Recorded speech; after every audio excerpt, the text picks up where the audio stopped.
Imagine for a moment you're chained, not just by iron shackles around your limbs, but by the whims of a cruel master who treats you like property.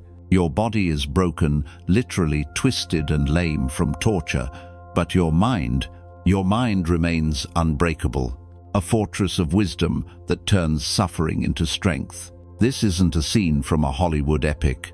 This is the real-life story of Epictetus, one of the greatest Stoic philosophers who ever lived, born into slavery in the Roman Empire around 50 AD. Epictetus rose from the depths of oppression to become a beacon of mental resilience that still illuminates our chaotic world today.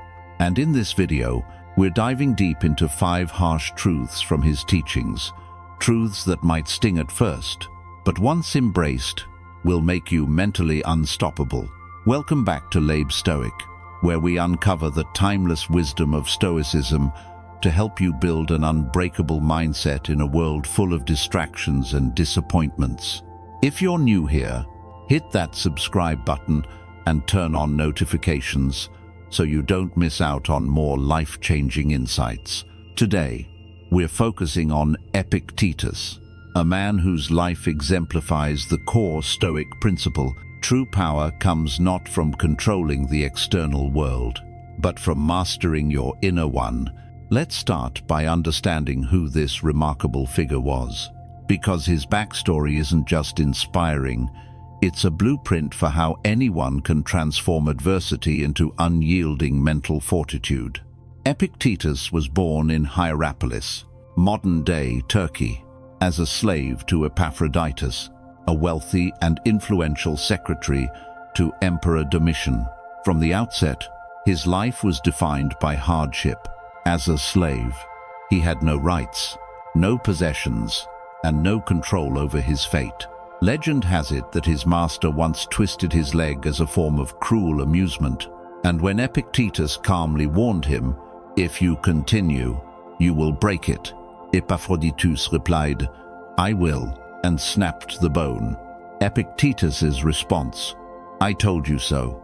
He lived the rest of his life with a permanent limp, but he never let it define him.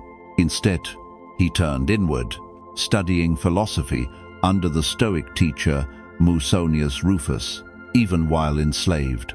Freed sometime in his later years, possibly after Domitian's death, Epictetus didn't seek revenge or riches.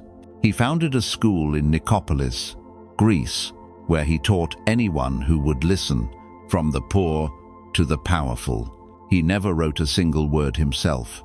His teachings were recorded by his student Arrian in the Discourses and the Enchiridion, or handbook, compact guides packed with raw, practical wisdom. Epictetus's philosophy wasn't abstract theory. It was forged in the fire of real suffering. He emphasized that while we can't control events, people, or even our bodies, we can always control our judgments, désir, and actions. This dichotomy of control, as he called it, is the foundation of mental invincibility. Why does Epictetus matter to you today? In our fast-paced, social media-driven world, we're bombarded with illusions of control, endless notifications, viral trends, and the pressure to hustle our way to success. But deep down, many of us feel mentally fragile, tossed around by stress, anxiety, and unmet expectations. Epictetus's harsh truths cut through that noise like a Stoic sword. They're not feel-good platitudes. They're brutal realities that force you to confront life's uncertainties head-on. And here's the payoff.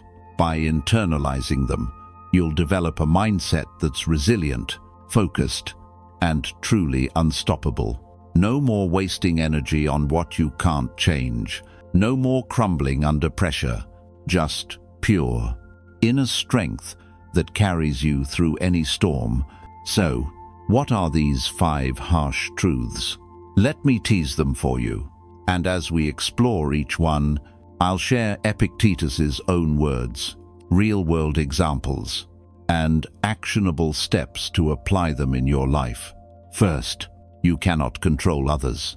Epictetus taught that trying to bend people to your will is a recipe for frustration. Focus on your own responses instead. Second, everything can be lost. Wealth, health, loved ones. Nothing is permanent, but accepting this impermanence frees you from fear.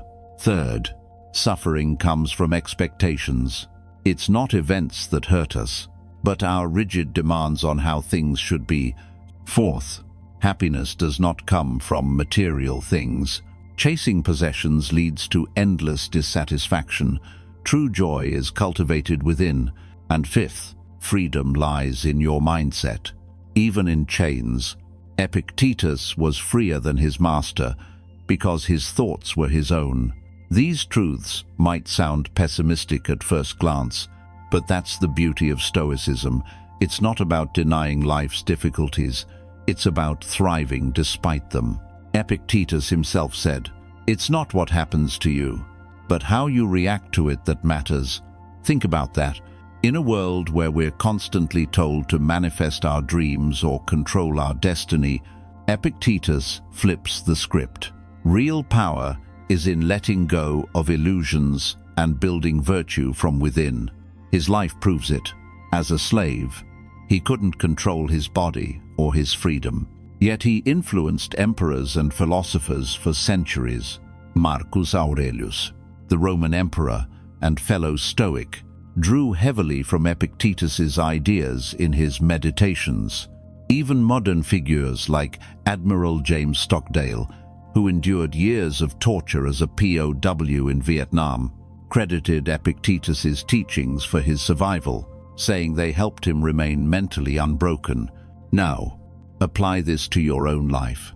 Maybe you're dealing with a toxic boss who micromanages every move, or a relationship that's falling apart despite your best efforts.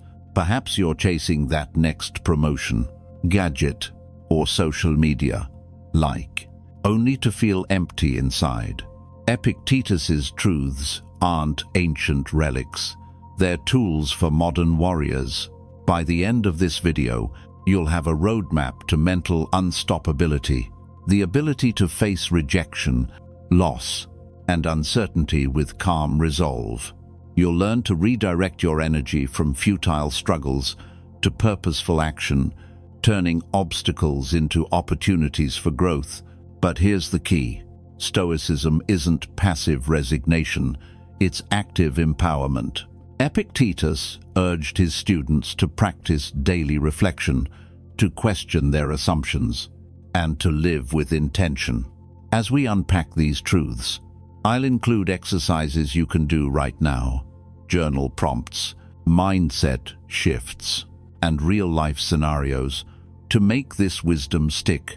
Remember, mental strength isn't born, it's built one disciplined thought at a time.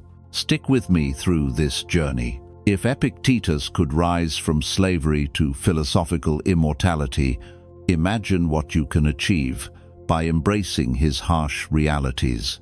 Let's dive into the first truth. You cannot control others. This one alone could save you years of heartache and wasted effort. Are you ready to become mentally unstoppable? Let's go. Let's kick off with the first harsh truth from Epictetus. You cannot control others.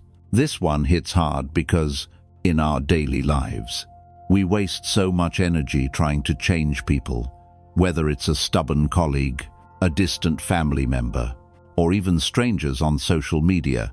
Epictetus, drawing from his own experiences as a slave, hammered this point home repeatedly.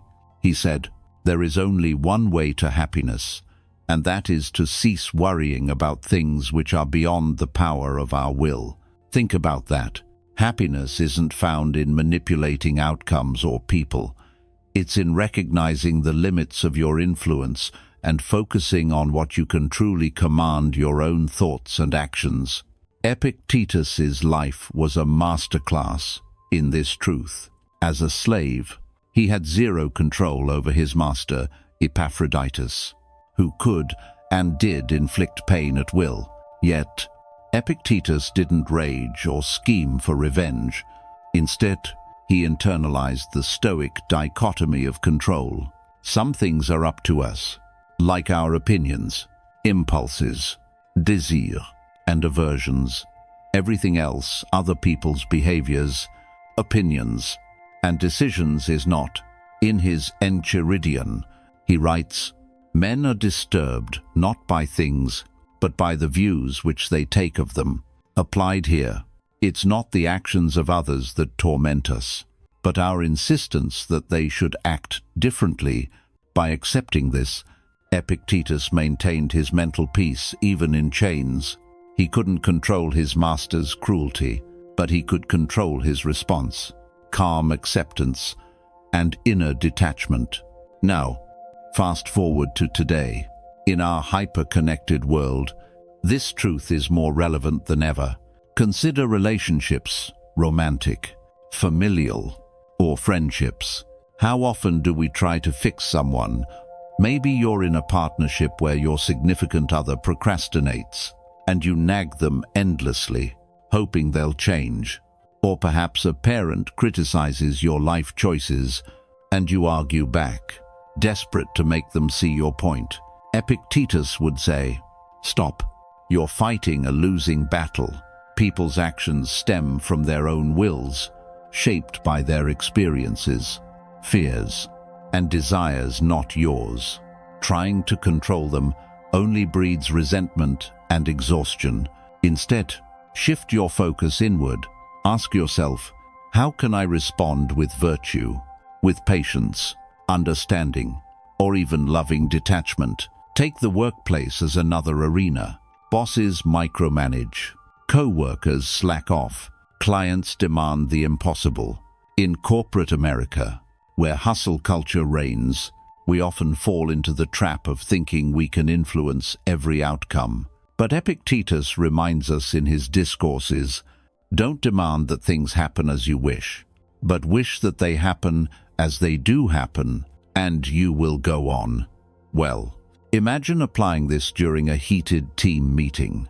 A colleague steals credit for your idea, your blood boils, but instead of lashing out, you recognize their behavior is beyond your control. What you can control is your integrity. Speak up calmly if needed. Then, let it go and focus on your next contribution. This mindset doesn't make you passive. It makes you strategic. You conserve energy for what matters, turning potential conflicts into opportunities for personal growth. Social media amplifies this truth tenfold.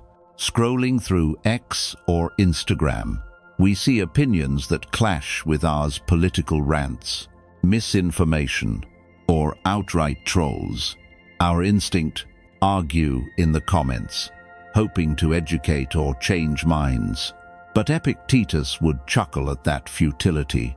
He taught that external events, including others' words, are indifferent. It's our judgment that assigns value. In the Discourses, he notes, if anyone tells you that a certain person speaks ill of you, do not make excuses, but answer, he was ignorant of my other faults, else he would have mentioned them too. Humor and detachment like this disarm the ego. In today's cancel culture and echo chambers, embracing this frees you from the endless cycle of online battles. You post your truth, engage thoughtfully if it aligns with your values, and move on, unstoppable, because your peace doesn't depend on likes or agreement. But why is this truth harsh? Because it forces us to confront our illusions of power. We like to believe we're the directors of our life's movie, scripting everyone's lines. Accepting we can't control others feels like surrender at first. Yet, that's where the mental unstoppability begins. By releasing the reins on the uncontrollable, you reclaim massive mental bandwidth. No more anxiety over what, if they don't approve, or why won't they listen. Instead, you build resilience, like Epictetus did. Historical examples abound. Viktor Frankl, Inspired by Stoicism, survived Nazi concentration camps by focusing on his inner freedom, echoing Epictetus's slave-to-sage journey. Modern Stoics like Tim Ferriss apply this in business, advising entrepreneurs to influence what they can, their effort, and accept market whims. So, how do you apply this in practice? Let's make it actionable with a Stoic exercise straight from Epictetus's playbook. First, daily reflection. At the end of each day, journal about a situation where you tried to control someone. Write, what was the outcome? How did it affect your mood? Then, reframe it. What could I have controlled? Instead, my response, my expectations. This builds self-awareness. Second, the circle of control visualization. Draw 2 circles, one small thing's up to you, attitudes, actions, and one large external, others, behaviors. Weather, economy. When frustration arises, mentally place it in the outer circle and redirect to the inner. Third, practice, premeditatio, malorum, premeditation of evils. Before interacting with difficult people, anticipate their unpredictability. They might disagree, criticize, or ignore me. And that's okay, because it's not in my control. This prepares you, reducing emotional reactivity. Imagine the transformation. You're at a family gathering, and a relative spouts divisive views. Instead of debating fruitlessly, you smile, change the subject, or excuse yourself gracefully. Your mind remains clear, your energy intact. Or, in a negotiation, a client lowballs you. Rather than getting defensive, you state your value calmly and walk away if needed, knowing their decision isn't yours to force. This detachment isn't cold, it's empowering. It fosters healthier relationships, built on acceptance, not coercion. Epictetus exemplified this. Even as a teacher, he didn't force students to agree. He presented wisdom and let them choose. Ultimately, this harsh truth catapults you toward mental unstoppability by eradicating needless suffering. Epictetus promised that mastering the dichotomy of control leads to eudaimonia flourishing. In a world obsessed with influence, think influencers. Literally, standing firm in your inner domain makes you a rock amid waves. You become the Stoic warrior, unmoved by others' chaos, channeling your will into virtuous action. As Epictetus put it, freedom is the only worthy goal in life. It is won by disregarding things that lie beyond our control. Embrace this, and watch how your stress plummets, your focus sharpens, and your confidence soars. We've unpacked the first truth. Powerful, isn't it? But there's more to build on. Next up, everything can be lost. This one dives into the heart of impermanence, teaching you to hold loosely and live fully. Stay tuned. Moving on to the second harsh truth from Epictetus, everything can be lost. This one strikes at the core of our attachments to wealth, health, relationships, status, and even life itself. In a society that glorifies accumulation and security, admitting that nothing is truly ours feels like a gut punch. But Epictetus, who lived through the loss of his freedom, his physical ability, and eventually his homeland when exiled by Emperor Domitian, saw this impermanence not as a curse, but as a liberating force. He taught that clinging to externals invites fear and despair, while accepting their fleeting nature builds unbreakable inner strength. As he put it in the Enchiridion, with regard to whatever objects give you delight, are useful, or are deeply loved, remember to tell yourself of what general nature they are, beginning from the most insignificant things. If, for example, you are fond of a specific ceramic cup, Remind yourself that it is only ceramic cups in general of which you are fond. Then, if it breaks, you will not be disturbed. Epictetus's own journey embodies this truth. Born into slavery, he had nothing to call his own, not even his body, which was maimed by his master's whim. Later, after gaining freedom and establishing his school, he was banished from Rome, forced to start over in Greece with little more than his teachings. Yet, he never lamented these losses. Instead, he viewed them as indifferent externals, outside his control. In the Discourses, he expands, "Don't be prideful about any excellence that isn't your own." If a horse should be prideful and say, "I am handsome," it would be tolerable. But when you are prideful and say, "I have a handsome horse," know that you are prideful about something that belongs to another. Here, Epictetus reminds us that all possessions, achievements, and even our bodies are on loan from fortune. They can be reclaimed at any moment through accident, theft, illness, or death. By internalizing this, he remained composed, focusing on what couldn't be taken: his character, wisdom, and virtue. This truth is harsh because it shatters the illusion of permanence we build our lives around. In modern America, where consumerism promises happiness through bigger homes, fancier cars, and endless gadgets, we hoard as if it will last forever. But look around. Stock market crashes wipe out fortunes overnight. Natural disasters, like hurricanes, destroy communities. And pandemics remind us of our fragility. Epictetus would point out that our suffering intensifies when we treat these things as extensions of ourselves. Lose a job, and it's not just income gone, it's our identity crumbling. End a relationship, and it's not just a person departing, it's our sense of security shattered. Yet, by embracing impermanence, we flip the script. Loss becomes a teacher, urging us to value the present and cultivate resilience. Historical figures echo this Stoic wisdom. Take Marcus Aurelius, Epictetus's indirect student, who as emperor lost battles, faced plagues, and buried children. Yet in his meditations, he wrote, "Loss is nothing else but change, and change is nature's delight." Or consider Nelson Mandela, who spent 27 years in prison, losing freedom and family time, but emerged unbroken, crediting Stoic-like detachment for his endurance.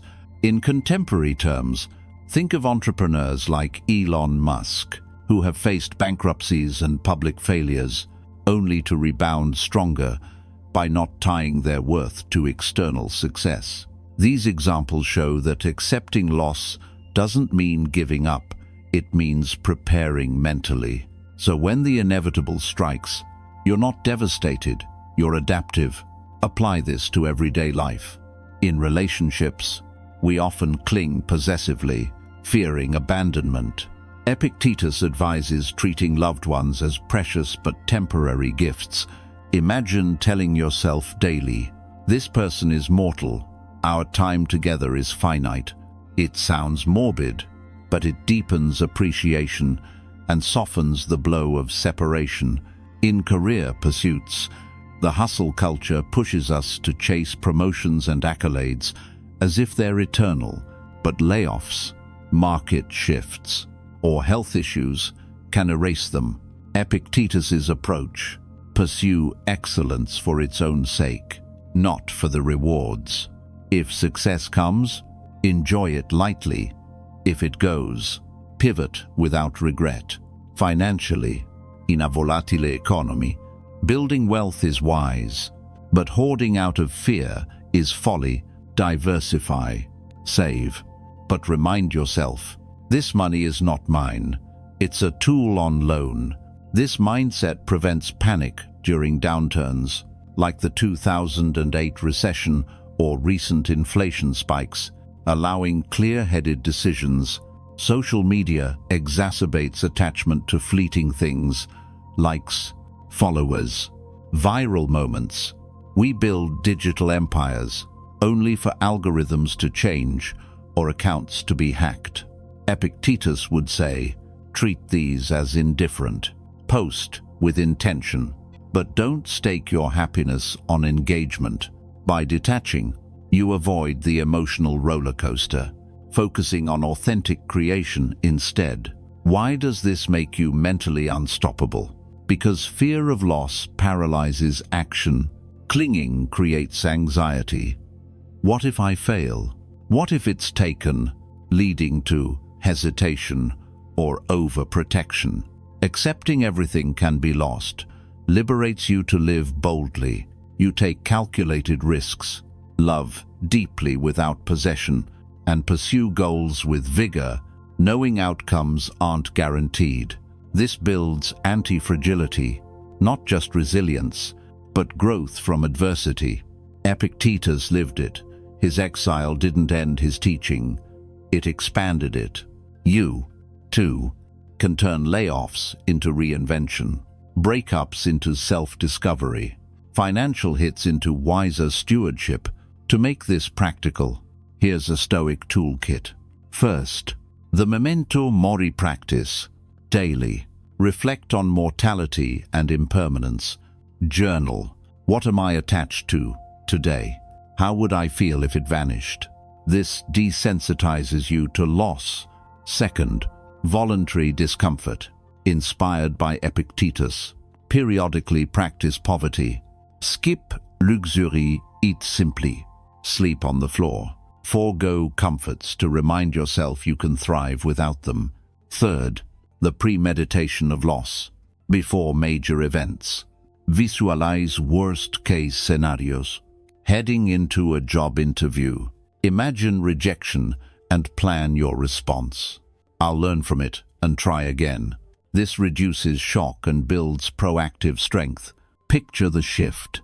You're facing a health scare. Tests show potential issues. Instead of spiraling, you accept. My body is temporary. I'll focus on what I can control. Treatment.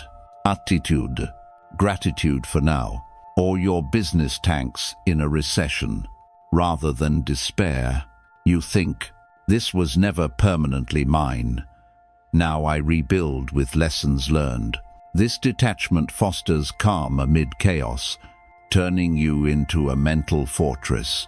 Epictetus assured, he who has nothing to lose is free. In a world of uncertainties, job automation, climate change, personal tragedies, this truth equips you to navigate without crumbling. We've explored how embracing loss leads to freedom, but the journey continues. Next, suffering comes from expectations. This truth reveals how our minds create pain and how to dismantle it for lasting peace. Now, let's confront the third harsh truth from Epictetus. Suffering comes from expectations. This one peels back the layers of our self-inflicted pain, revealing that it's not the world that torments us, but our rigid demands on how it should behave. Epictetus, who endured a lifetime of unpredictability, from slavery's brutality to exile's uncertainty, distilled this into a profound insight. Events themselves are neutral. It's our judgments and anticipations that turn them into suffering. In the Enchiridion, he states plainly, don't seek to have events happen as you wish, but wish them to happen as they do happen, and all will be well with you. This isn't passive fatalism. It's a radical shift in perspective that empowers you to navigate life's twists with grace and resilience. Epictetus's experiences forged this truth in fire. As a slave, he couldn't expect fairness or kindness. His master could torture him on a whim, as evidenced by his broken leg. Yet, he didn't suffer endlessly from resentment. Instead, he recognized that expecting the world to conform to his desires was the root of agony. In the Discourses, he elaborates. It is not things themselves that disturb people, but their judgments about things. For Epictetus, suffering arose when he or anyone clung to expectations like, "My master should treat me justly," or "life should be free of pain." By releasing these, he found equanimity, even in exile. Banished from Rome by Domitian's decree, he didn't rail against the injustice. He adapted, establishing a new school and continuing his teachings. This detachment from expectations allowed him to thrive where others would break. Why is this truth so harsh? Because it demands accountability. In our comfort-seeking culture, we build elaborate castles of shoulds. My job should be fulfilling. People should appreciate me. Success should come easily. When reality deviates, as it always does, we crash into disappointment, anxiety, or bitterness. Epictetus flips this. Suffering is optional, born from mismatched expectations. Align your wishes with what is, and peace follows. This echoes across Stoicism, influencing thinkers like Seneca, who advised preparing for the worst to enjoy the best. In modern life, this truth exposes the pitfalls of our expectation-driven society. Consider relationships. We enter partnerships expecting unwavering loyalty, constant affection, or mind-reading harmony. When conflicts arise, a partner forgets an anniversary or prioritizes work. We suffer, labeling it betrayal.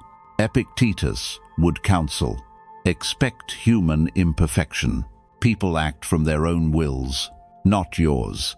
By lowering rigid demands to flexible preferences, I'd like appreciation, but I don't require it. You reduce heartbreak and foster genuine connection. Real-world example. Couples in long-term marriages often credit this mindset, shifting from, "You must make me happy," to, "I'll choose happiness regardless," leading to deeper bonds.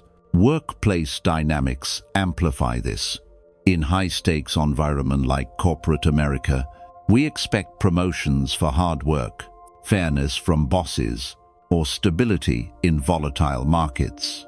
But layoffs hit, credit gets stolen, or projects fail, despite the suffering, not from the events, but from expectations like, "My dedication should guarantee success."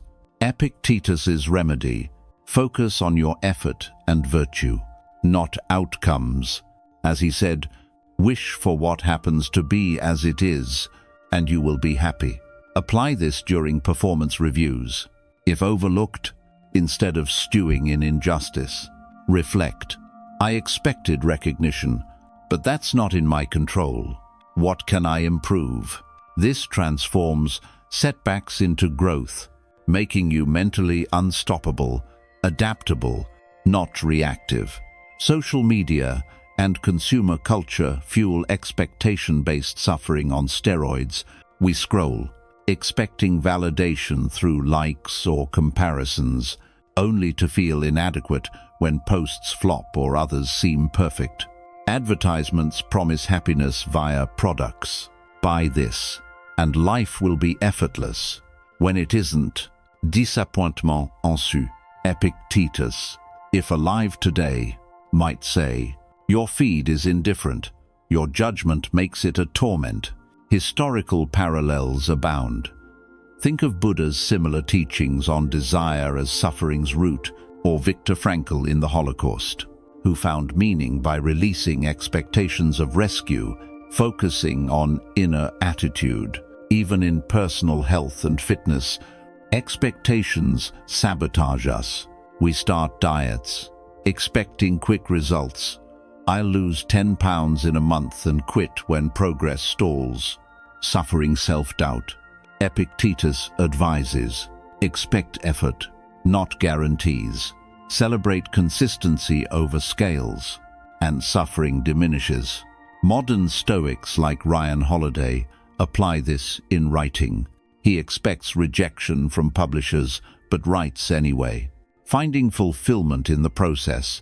Embracing this truth catapults you to mental unstoppability by eroding the emotional volatility that derails most people. Without unchecked expectations, you're not blindsided by life's curveballs. You're prepared, responding with calm rationality. Fear of failure gone, because you don't demand success. Anxiety over uncertainty minimized. As you wish for reality as it unfolds, this builds a fortress of tranquility where external chaos can't penetrate your core. To integrate this, let's arm you with practical Stoic exercises. First, the expectation audit. Journal daily about a recent disappointment. Ask, what expectation caused this pain? Was it realistic or demanded? Reframe, I prefer X, but I accept if not. This rewires your mind over time. Second, practice negative visualization. Mornings, imagine scenarios not meeting expectations. A meeting going south, traffic delaying you. Preemptively accept, if it happens, I'll handle it virtuously. This, per Epictetus, reduces shock and enhances appreciation for what goes well. Third, the dichotomy drill. For any goal, list what's in your control actions. Attitudes versus outcomes. Others, align expectations only to the former. Example, job hunting. Expect diligent applications, not instant offers. Visualize the power. You're pitching an idea at work, expecting acclaim. It gets shot down. Instead of defensiveness, you think, I expected approval, but that's not required. What feedback can I use? You learn, iterate, and advance. Unstoppable. Or in parenting, expecting obedient kids leads to frustration. Accepting their autonomy fosters patience and guidance. Epictetus lived this. As a teacher, he didn't expect students to grasp everything instantly. He taught persistently, finding joy in the effort. Ultimately, this harsh truth unlocks profound freedom. Epictetus promised that by dissolving expectations, you achieve ataraxia, undisturbed serenity. In a world of hype and hype-induced letdowns from election outcomes to personal milestones, this mindset equips you to flow with change, not fight it. You're no longer a victim of circumstances. You're a master of your inner world, turning potential, suffering into strength. We've dismantled how expectations breed pain, eye-opening. Right. Up next, happiness does not come from material things. This truth challenges our consumerist chase, guiding you to inner fulfillment. Diving deeper into Epictetus's wisdom, we arrive at the fourth harsh truth. Happiness does not come from material things. In a world obsessed with accumulation, bigger houses, flashy cars, endless gadgets, this revelation feels like a direct challenge to the American dream itself. Epictetus, who owned nothing as a slave and chose simplicity even after freedom, saw through the illusion that possessions equal fulfillment. He argued that chasing externals leads to perpetual dissatisfaction, while true happiness, eudaimonia in Stoic terms, springs from within, rooted in virtue and reason. As he declares in the Enchiridion, wealth consists not in having great possessions, but in having few wants. This isn't about renouncing all comforts, it's about detaching your joy from them, ensuring your mental state remains steady regardless of fortune's fluctuations. Epictetus's life was a living testament to this truth. Enslaved and lame, he had no material wealth, yet his mind radiated contentment. He didn't envy his master's riches. Instead, he pitied those enslaved by their desires. In the Discourses, he warns, if you want to improve, to be content to be thought foolish and stupid with regard to external things. Don't wish to be thought to know anything, and even if you appear to be somebody important to others, distrust yourself. After freedom, Epictetus lived modestly in Nicopolis, teaching in a simple school without seeking luxury. His exile from Rome stripped him of any budding stability, but he adapted seamlessly. Proving happiness wasn't tied to place or possessions. By focusing on inner excellence, self-control, justice, courage, he achieved a serenity that materialists could only dream of. This truth is harsh because it confronts our deepest conditioning. In consumer-driven societies like the United States, where Black Friday sales and influencer hauls dominate, we're bombarded with messages that more equals better. Advertisements promise joy through the latest iPhone or designer clothes. But Epictetus exposes the trap. Possession creates dependency. Acquire something, and soon you fear losing it. Desire the next upgrade, and dissatisfaction creeps in. He likened this to a never-ending cycle, saying, "He is a wise man who does not grieve for the things which he has not, but rejoices for those which he has." Modern psychology backs this hedonic adaptation, shows we quickly normalize luxuries, returning to baseline happiness, only to chase the next high. Look at historical echoes. Diogenes, the cynic, a precursor to Stoicism, lived in a barrel to mock material pursuits, influencing Epictetus indirectly.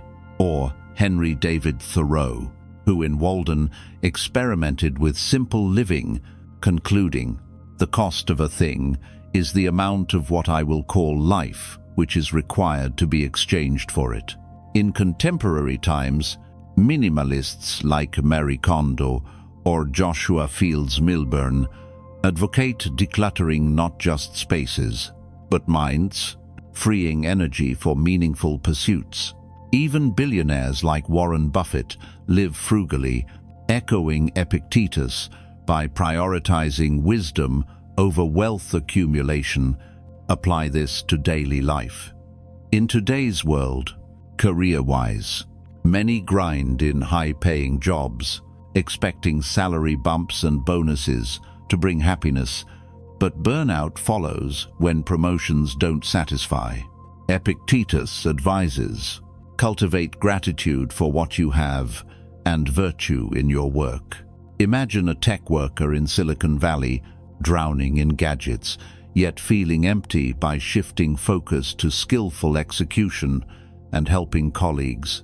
Fulfillment emerges internally. In relationships, we often tie happiness to gifts or lavish dates, but Epictetus would say, true bonds thrive on shared virtue, not stuff. A couple splurging on vacations might argue over expenses.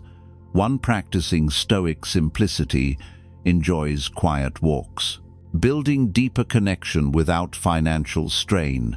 Consumerism's dark side is evident in societal issues like debt crises and environmental degradation. Americans carry trillions in credit card debt, chasing happiness through purchases that deliver fleeting dopamine hits. Social media intensifies this endless feeds of luxury life, create envy, prompting Impuls, buys. Epictetus counters, it's not the man who has too little, but the man who craves more, that is poor.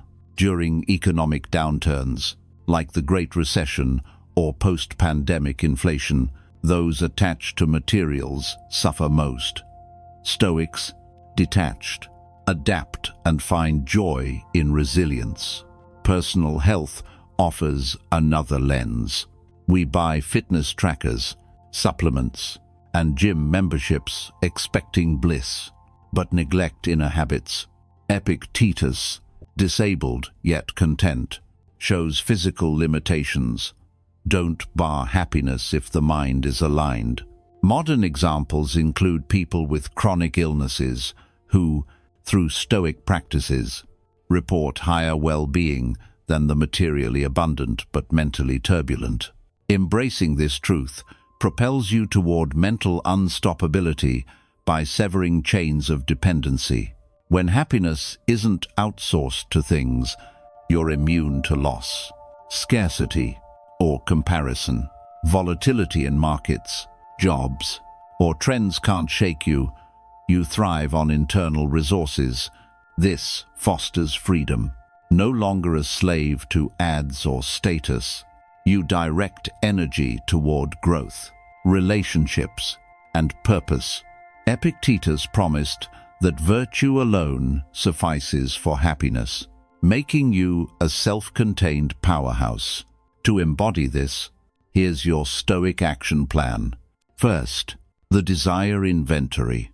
List material wants weekly. For each, ask, does this truly add to my virtue or just distract? Cross off non-essentials, redirecting savings to experiences or charity. This builds contentment. Second, practice voluntary simplicity. For a day or week, live with basics, no extra shopping. Fancy meals. Reflect. How does this affect my mood? Epictetus inspired. It reveals happiness's internal source. Third, gratitude. Journaling with a twist. Note 3 non-material blessings: daily health, friendships, personal strengths, and why they're enough. Over time, this rewires your brain from scarcity to abundance. Envision the transformation. You're tempted by a sale on the newest gadget. Instead of buying, you pose. Will this bring lasting joy or momentary thrill? You pass, investing time in reading or exercise, feeling empowered. Or, during holidays, amid gift-giving frenzy, you focus on meaningful gestures, handwritten notes over expensive items, deepening bonds without stress. In crises, like job loss, you don't despair over lost income. You appreciate skills and networks, pivoting with calm determination. This harsh truth isn't deprivation, it's elevation. Epictetus lived richly in spirit despite poverty, influencing generations. In a materialistic era, adopting it makes you a rebel unstoppable because your happiness is unassailable, fueled by wisdom, not wallets. As he urged, seek not good from without. Seek it within yourselves, or you will never find it. We've uncovered the futility of material chase, liberating, isn't it? Finally, freedom lies in your mindset. This capstone truth ties it all together, showing how Epictetus's philosophy crowns you mentally invincible. We culminate our exploration of Epictetus's harsh truths with the fifth and perhaps most empowering one: freedom lies in your mindset. This principle cuts to the heart of Stoicism, asserting that true liberty isn't granted by external circumstances, wealth, status, or even physical release, but is cultivated within the fortress of your thoughts. Epictetus, a man who spent much of his life in literal chains, embodied this like no other.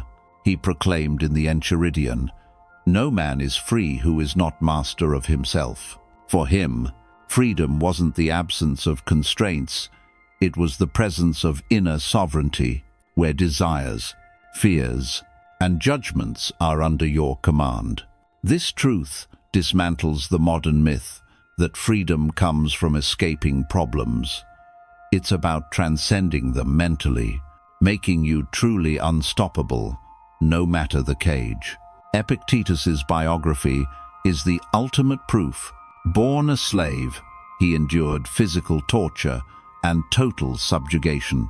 Yet he declared himself freer than his master. Why? Because while Epaphroditus controlled his body, Epictetus controlled his mind. In the Discourses, he vividly illustrates, who then is the invincible? It is he whom none of the things outside the sphere of choice can disturb. Even when his leg was twisted to the point of lameness, he remained undisturbed. viewing it as an external indifferent. Later, freed, but then exiled by Domitian, he didn't lament his lost home. He carried his freedom with him to Nicopolis, teaching that chains are illusions if the mind roams unbound. His student Arrian captured this essence. Epictetus wasn't just surviving oppression, he was thriving beyond it, proving that mindset trumps circumstance. This truth feels harsh because it demands we stop blaming externals for our imprisonment. In today's world, we feel trapped by invisible shackles, soul-crushing jobs, toxic relationships, financial debt, or the relentless scroll of social media. We crave freedom through vacations, promotions, or viral fame, but Epictetus exposes the folly. These are false liberators. True freedom emerges when you cease letting externals dictate your peace. As he said, freedom is acquired not by the full enjoyment of what is desired, but by controlling the desire. In an era of instant gratification, this calls for radical self-mastery, reining in impulses that enslave us to fleeting pleasures or fears. Consider modern prisons. In the workplace, many feel chained to desks, expecting bosses or raises to set them free. Epictetus would retort, "Your job doesn't imprison you. Your attachment to it does. If you dread Mondays or live for weekends, you're mentally captive." Shift your mindset view. Work as an arena for virtue, focusing on excellence regardless of pay, and suddenly you're free amid the grind. Historical figures like James Stockdale, the Vietnam POW, who studied Epictetus, survived 7 years of torture by mentally detaching.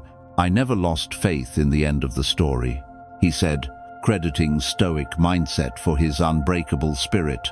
Today, entrepreneurs like Sarah Blakely of Spanx apply this, turning failures into freedom by reframing setbacks as mindset opportunities. Relationships often feel like emotional jails, codependency, jealousy, or unmet need binding us. Epictetus teaches, freedom comes from loving without possession. In the Discourses, he advises, if you kiss your child or wife, say that you are kissing a human being, for when it dies, you will not be upset.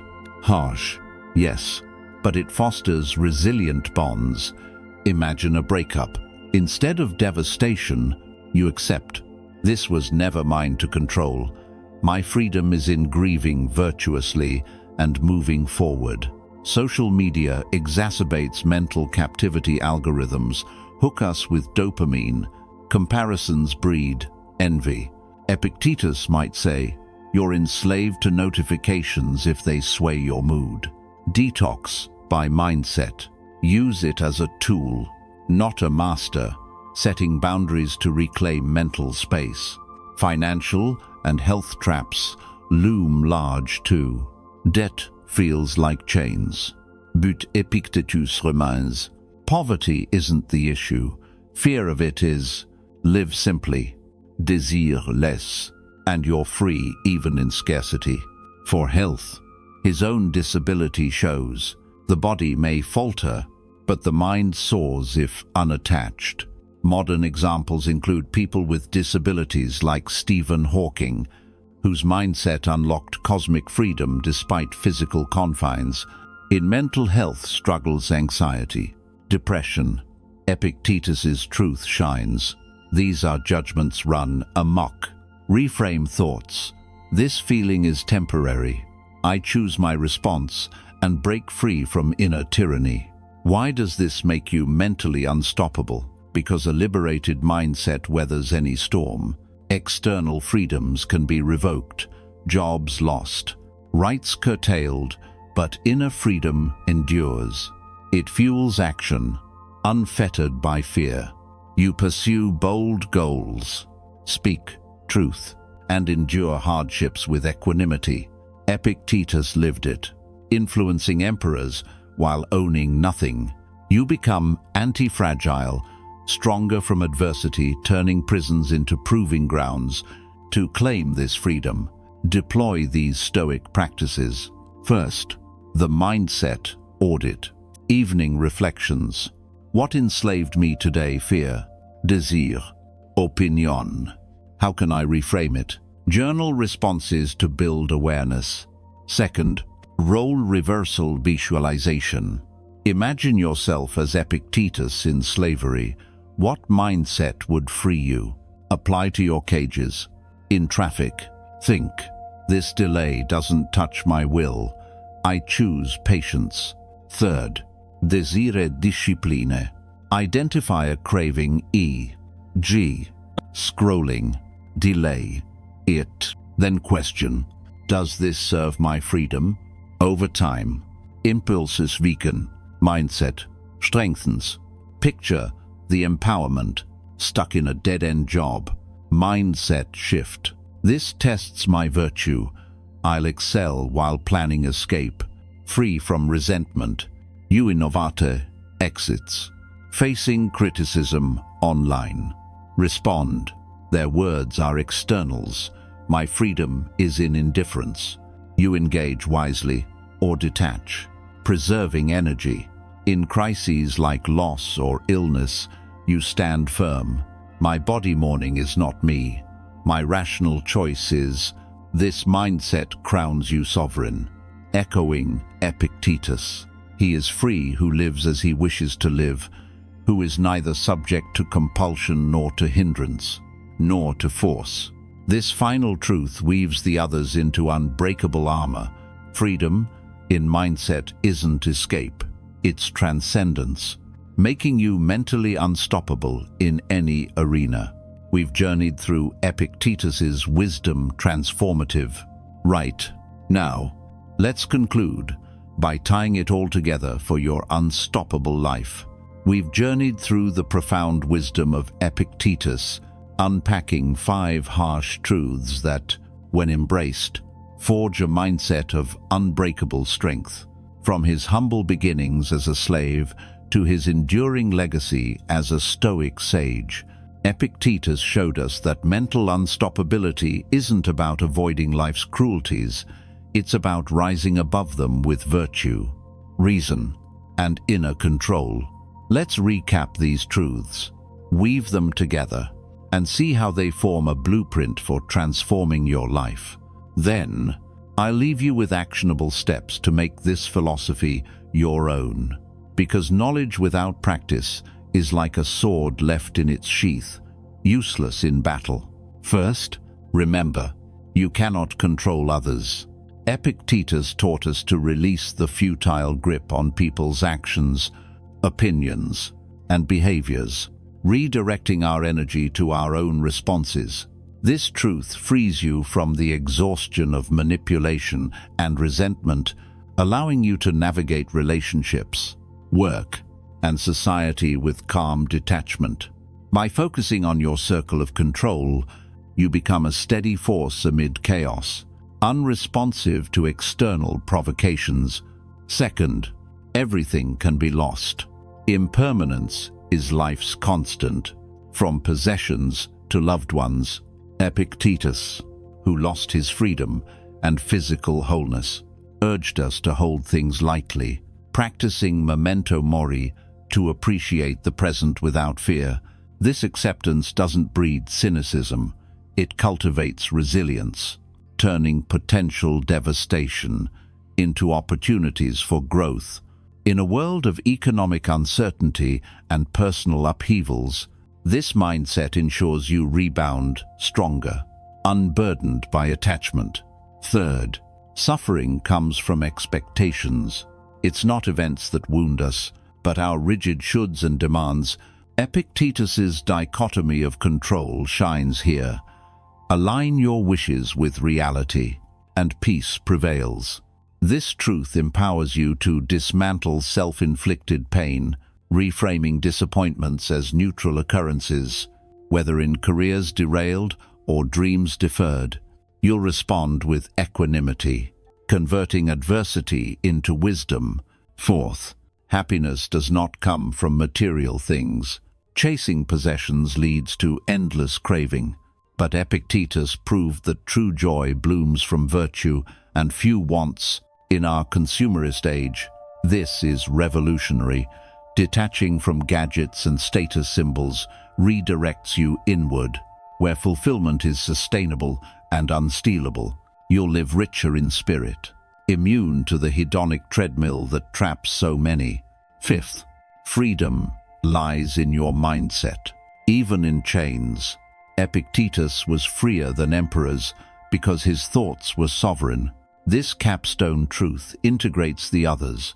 Master your desire, judgments, and fears, and no external prison, be it a job, relationship, or circumstance, can hold you. It's the ultimate liberation, making you anti-fragile and empowered to act boldly. Together, these truths form the Stoic armor for mental unstoppability. They strip away illusions of control, permanence, and external bliss, replacing them with inner fortitude. Epictetus's life illustrates the synergy. As a slave, he couldn't control others. Truth. 1. Lost everything, including his mobility. Truth. 2. Suffered without expecting fairness. Truth. 3. Found happiness. Sans materials. Truth. 4. And claimed freedom through mindset. Truth. 5. The result, a legacy that outlasted empires. Apply them holistically, and you'll experience the same: reduced anxiety, heightened focus, and a profound sense of agency. In Stoic terms, you'll achieve apatheia, freedom from destructive passions, and eudaimonia, a flourishing life of purpose. But why stop at understanding? Stoicism de mon practice. Epictetus wasn't a theoretician, he was a practitioner, urging daily discipline. Here's your call to action. Start small, but start now. Commit to a 30-day Stoic challenge inspired by these truths. Day 1 to 6. Focus on control. Journal nightly about what you can influence versus what you can't, applying the dichotomy to one interaction daily. Day 7 to 12. Embrace impermanence. Practice voluntary discomfort, like skipping a meal or foregoing a luxury, and reflect on gratitude for what's transient. Day 13 to 18. Audit expectations. Identify a disappointment, reframe it without shoulds, and visualize alternatives. Day 19 to 24. Pursue inner happiness. Declutter one material item daily, noting how it affects your mood, and cultivate virtue through acts of kindness. Day 25 to 30. Claim mental freedom. Meditate on désir, delaying impulses and affirming, "My mindset is my liberty." Incorporate Epictetus's core exercises: morning premeditatio, malorum, to anticipate challenges, evening reviews, to assess your responses, and constant self-questioning. Is this in my control? Does it serve my virtue? Read his Enchiridion weekly. It's short but potent.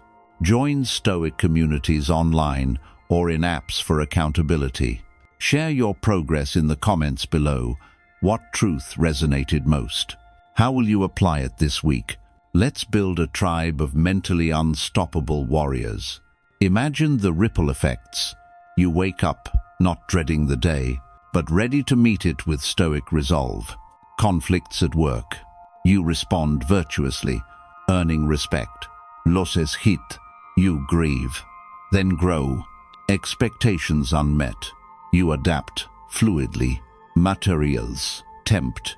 You choose simplicity, gaining clarity. Mindset challenged. You reaffirm your freedom, emerging stronger. This isn't fantasy, it's the reality Epictetus lived, and countless modern Stoics echo. From athletes like Michael Jordan, who detached from outcomes to focus on process, to leaders like Angela Merkel, who navigated crises with calm rationality. These principles deliver results. In closing, Epictetus's harsh truths aren't punishments. They're gifts, tools to chisel away weakness and reveal your unbreakable core. He reminded us, circumstances don't make the man, they only reveal him to himself. In a world of distractions, uncertainties, and superficial pursuits, Stoicism offers the antidote, a path to mental mastery that makes you unstoppable. You've got the blueprint, now wield it.